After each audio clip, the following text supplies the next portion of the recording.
کتاب تمام نهج البلاغه به واتیکان اهدا شد.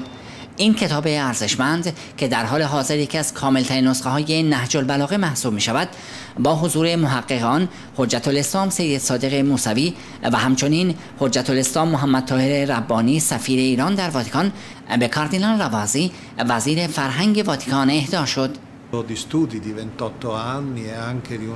اما این کتاب نفیس رو که حاصل 28 سال پژوهش و تحقیق حجت الاسلام موسوی در کتابخانه‌های بزرگ کشورهای جهانه، نشانه ای از حضور پویای فرهنگ شیعه می‌دونیم و آن را در کتابخانه شورای پاپی فرهنگ نگهداری خواهیم کرد و مطمئناً نسخه دیگری از آن در کتابخانه بزرگ واتیکان در کنار دیگر آثار ادیان و مذاهب جهان قرار خواهد گرفت.